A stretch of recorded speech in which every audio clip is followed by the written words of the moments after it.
की बात थी, उसी समय से लेकर के आज तक हम मोदी जी की बड़ी इज्जत करते हैं, क्योंकि वो हमारे देश को रिप्रेजेंट करता है विदेशों में जाकर के।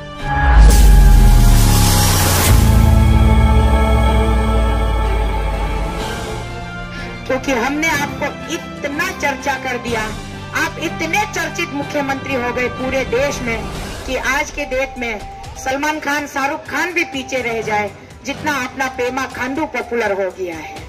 तो पेमा खांडू जी, आपके पब्लिसिटी के लिए हमने आपसे एक पैसा नहीं लिया है, फ्री ऑफ कॉस्ट में आपको हमने मशहूर बना दिया है।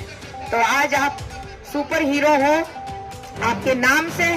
अगर आप आपके काम से अच्छे निकले तो आप स्पाइडरमैन से भी ऊपर हो जाओगे, बैटमैन से भी ऊपर हो जाओगे, और आप इस देश में मोदी जी को भी आप पार कर जाओगे, क्योंकि अपना मोदी जी पूरे वर्ल्ड में एक अच्छे नेता के रूप में गिना जाता है और इंडिया को वो रिप्रेजेंट करता है। जब अमेरिका में जाके जब मोदी जी पहली बार प्रधानमंत्री बनने के बाद अमेरिका के मैडिसन स्क्वायर में गए थे, हमारी आंसू निकल के आई थी जब उनके वहां के लोगों ने मोदी जी का जिस तरह से सत्कार किया था, जिस तरह से उनका स्वागत किया था, बहुत ही प्राउड की बात थी। उसी समय से लेकर के आज तक हम मोदी जी की बड़ी इज्जत करते हैं, क्योंकि वो हमारे देश को रिप्रेजेंट करता है विदेशों में जाकर के।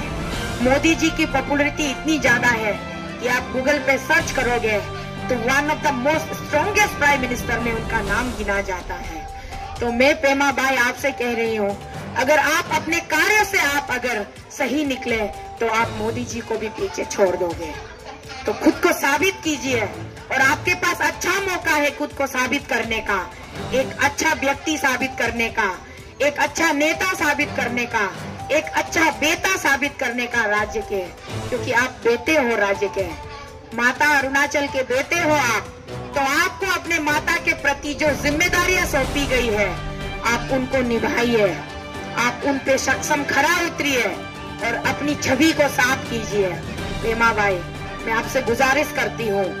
और साथ ही साथ अभी हमने कुछ रोज पहले ही देखा, हमारे देश के प्रधानमंत्री जी श्री दामोदर नरेंद्र मोदी जी कहते हैं, विज्ञान भवन में जाकर के वो कहते हैं कि हमारे देश को आज कदम से कदम मिलाकर खड़े होने की जरूरत है, भ्रष्टाचार से लड़ने की जरूरत है। हम कुछ भी कर ले, भ्रष्टाचार को अपने ऊपर हावी होने नहीं देंगे। तो इसी भ्रष्टाचार को मिटाने के लिए सेंट्रल के जितने भी एजेंसियां हैं वो कमर कस ले, पेटी बांध ले, तैयार हो जाए किसी भी राज्य में, किसी भी क्षेत्र में जाके इन्वेस्टिगेशन करने के लिए। मोदी जी ने संबोधित करते हुए खास करके सीबीआई, ईडी लोगों से कहा कि आप लोग तैयार हो जाओ, करप्शन को मिटाना है, देश को बचाना है, देश में चैनो अमन को लाना है। तो सबसे पहले हमारी लड़ाई है करप्शन से। यही नारा बीजेपी में गूंजता है, मोदी जी के मुंह से निकलता है, तो उनकी शब्दों की हम इज्जत करते हैं।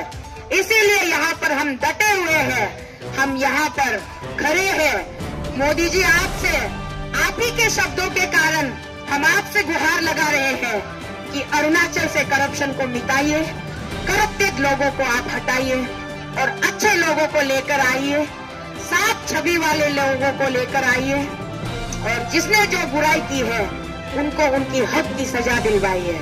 मोदी जी, आपने जिन एजेंसियों को कमर कसने की आपने चेतावनी दी है, जिनको तैयार होने के लिए आपने कहा है, उन्हीं आपके बहादुर फौज सिपाहियों को अरुणाचल प्रदेश का दौरा करा दीजिए। अरुणाचल प्रदेश में हमें कुछ और चीज की जरूरत नहीं है। हम मोदी जी आपसे नहीं कह रहे कि पेमा खांडू को मुख्यमंत्री कुर्सी से उतार कर अलना फलना इसको उसको मुख्यमंत्री दीजिए, ये हम बिल्कुल नहीं कह रहे। जहां तक हमारी छोटी सी जानकारी कहती है, क्या कुल 7 जो सीटों वाला असेंबली, एक लेजिस्लेटिव असेंबली हाउस है अरुणाचल प्रदेश में, जो सरकार का चयन करता है, सरकार का गठन करता है, क्या उन 7 विधायकों में आपके पास एक भी साफ छवि वाला विधायक नहीं है क्या? मोदी जी, अगर 7 विधायकों में एक भी साफ छवि वाला विधायक नहीं है, तो मोदी जी, आप देश की प्रधानमंत्री कुर्सी को किसी और को देकर आप अरुणाचल की मुख्यमंत्री बनके अरुणाचल को चलाइए। मोदी जी, झाड़ू लगाइए, झाड़ू अरुणाचल से भ्रष्टाचार को। यहाँ पर आप किसी और को कुछ दिनों के लिए आप अपनी रिस्पॉन्सिबिलिटी दीजिए।